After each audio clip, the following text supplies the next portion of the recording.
Hey guys, welcome back to our channel. It's been a long time since we've sat down and done a video. I can't remember the last time you did it. I know. But today we're going to be coming on to talk to you guys about, I think, 5 or 6 series that we've watched over the holidays or the run up to the holidays. Are you doing films as well? No, just series. Just series. Just series. We're going to talk to you about... Films is another one. Yeah, films will be another one. Movies if you're North American. But yeah, we're going to talk about 6 different series that we've watched over the last 2 months that we really enjoyed. You go first. What was your first one that you enjoyed? Fargo. See, I can't get on board with Fargo. I'm not... Oh, I love it. I love it. I love it. Why did you like it? Because it's brilliant. Okay, it's tell like them. just the right amount of violence and humor that I like. It's brilliant. I just love the whole way they've done it. It's just like, it doesn't take itself too seriously.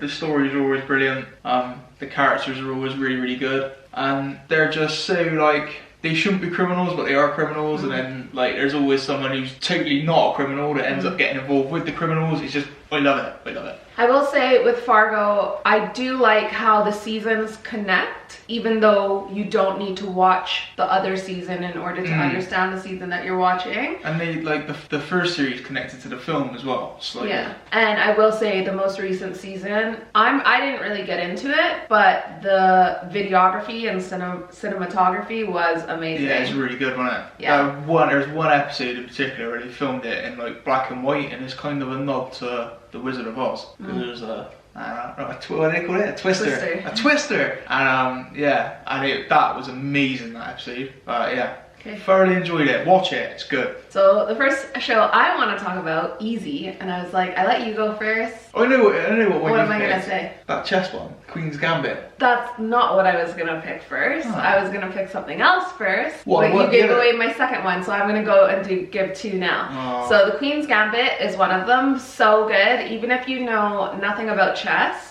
it is so good. I would love for us to get a chess set now and like learn how to play it. I don't know if we have the patience, and I'm not really a board game type of person. We have so many board games that I just don't like. I think you'd be picking up little pieces of like pawns and stuff all over. I'm just going, yeah, so refined. But then my second pick, which was my first pick, if you didn't give away my second pick, is The Crown. Oh yeah. The Crown. So, I was gonna pick that one. No, you weren't. No, you weren't. So good. I think as an immigrant living in England, it gives you a little bit more of an insight, and I think as you live here, you can kind of picture what it would have been like during that time, and it's so scandalous. Like, I think they took an artistic license with a few things. Of course, some they of it I did. believe, some of it I'm not so sure. Of course they did, but at the same time, it was still pretty scandalous. Like, one of the reasons I wanted to do this video, or had the idea to do this video, is that I feel like watching TV is like a British pastime. It's a British family pastime. And I have never watched more TV than I have since I moved here. And I think that time with Charles and Diana was like a real life soap opera playing out. Yeah. What's your second choice? I forgot the name of it. Oh, what's it called? Hugh Grant, Nicole Kidman. Oh yeah. What was that called? The Undoing? The Undoing. The Undoing. That is my second pick. I don't know that one. It got rave reviews from everybody I spoke to. Everybody. And then I was a bit underwhelmed with it. Hugh Grant was brilliant though. I feel like more people talked about how good Nicole Kidman looked. Most women I know talked about how good Nicole Kidman looked, and I thought she looked like an alien. I thought that little kid was really good as well. Yeah, he was really good. He was really good. And yeah, Hugh Grant's just had a new lease of life, hasn't he? He's like, everything I've seen him in the past sort of like couple of years, he's been absolutely brilliant. So don't let yourself get typecast, because you can undo it.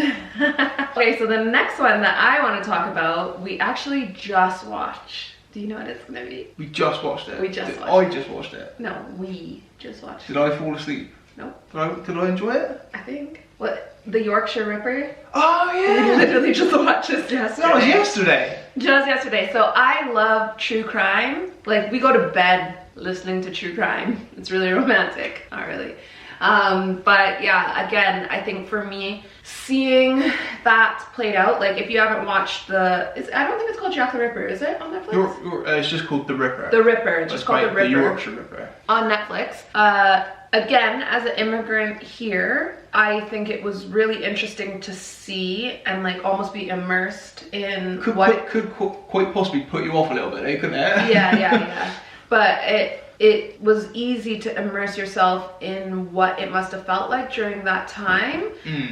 Equally, it gave me a little bit more insight to culture and rules and laws, because so many of your guys' like safeguarding and like rules and regulations are based off of previous crimes. So it allows me to get a history lesson as well as, not history lesson, but you know what I mean. I feel like we've come a long way since then, because like some of the policing on that was terrible, wasn't it? You watch it and you think, whew. And then like, on the flip side of that though, some of the policing, like I feel like the policing at the very top was dreadful, but like the standard police constables, so like brilliant policing. It was really, really weird. Yeah, totally.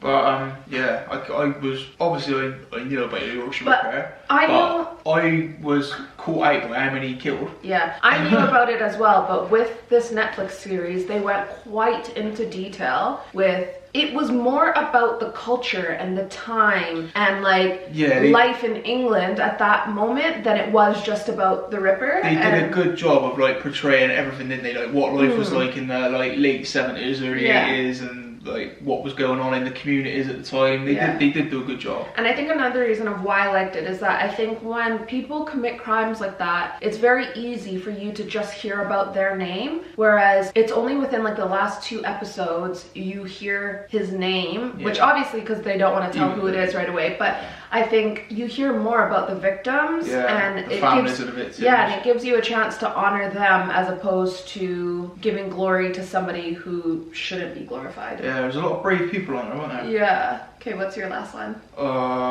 What have we watched? I can't remember. This is where I cut the video to give them some time to think. You always remember the ones that we watched on TV, and I always remember the Netflix ones. I can't remember any of the ones that we've watched recently. What was the one that we watched? So that took a little while to remember, didn't it? But we did watch The Vow, and yeah, that's my next one. And that was unbelievable, wasn't it? I think I had heard the podcast and be it that, I mean... The true crime podcast that we listened to before we came back. Yeah, well, CBC Uncovered podcast if you're searching. But CBC is Canadian Broadcasting Channel, I think. So I had heard about this before, but... It was all new to me. I think, again, there's something crazy about seeing the person, and because they had so much footage of him and you can see how vile loser. I know people that would fall for that hook, line and sinker. Like, that is the trouble. Like that bit when he just did a load of waffle, didn't he? Where it's like, do you want to become the next level management? Do you want to feel it? Do you want to believe it? And they were like, yeah. And then he was like, well, you have to make a change. And they were like, and then he said something and he got the bloke to go, so what are you saying? You saying I should quit my job and come and live with you? And he was like, did I say that or did you say that? And I was like, oh my God, you're a little worm. What are you doing? Or like when the girl was crying. Remember they went on that like midnight walk and then the girl was crying? And he's like, are you crying because da da da da da? And she's like, maybe I am, maybe I'm not. He's like, I think you need to like look inside for this. And it's like, I've never... Nothing was his fault, was it? Everything came from them. Yeah. And like, he was just manipulating them. He was playing them like a fiddle and he just like, he had them. But I knew people that would fall for that. So do I. It's frightening, isn't it? So do I. We're definitely not of the camp that caught up in conspiracy theories and stuff during this last year. No. Yeah. We don't, it's not that we don't believe in them. We definitely, you know. We do believe in them, but we do believe in them. I just think that some of the conspiracy theories that people come out of, I just think, buy. Yeah. But he got deeper into it though, didn't he? Because it ended up being a full-on cult, didn't it? Nixium. Yeah. Like, what were they called? Because Nixium was the name of the company, wasn't it? And then he had where they got branded. Yeah. Maybe don't tell them. What if they wanted to? Yeah, right. Just watch it because it'll blow your mind. Yeah, totally. Anyways, my friends, You got one more, now? No, The Crown, Queen's Gambit. Yeah. The Ripper. Oh yeah. Well, what did I pick then? Fargo, Nixium, one. The Vow. Yeah. And Undoing, yeah. Yeah. That's it. Do you know what though? Like, it shows how much TV we watch because I Those are series. yeah, like, and like totally forgot about it, that. Yeah. And we literally watched that like what, like not even 3 weeks ago. Yeah, we watch a lot. Bad, isn't it? Yeah. The stuff you lose. I used to, you guys, I used to like not like turn my TV on at home for like 6 months at a time. We've watched, I think, The Queen's Gambit. That was done in a day. You watched the whole lot. Remember that? I watched The Queen's Gambit before people were even posting about it on social media. And we also finished The Crown. I finished The Crown in the day. We had one more episode to go and you fell asleep. What was that program that you loved? And it was like, first we'll find a tree. Anna Green Gables. Anyways. Yeah, remember Thanks that? for watching. Because you watched that more than anything, didn't you? Yeah, but there was like 20 episodes in a season, and there was like 4 or 5 seasons. Yeah, every half an hour I just keep hearing that same song. Oh yeah. You downloaded it in the end, didn't you? Oh, I hate the bare naked ladies. I hate the bare naked ladies. Anyways, let's wrap this up. Thank you so much for watching. Shall we do a movie? Yeah, because I feel like this one went really well. We might do a movie version of this. We might have to think about it. Yeah. Anyways, if you haven't subscribed already, we would love if you did. Thank you so much for watching. See you in the Thank next you. one. Bye. Bye.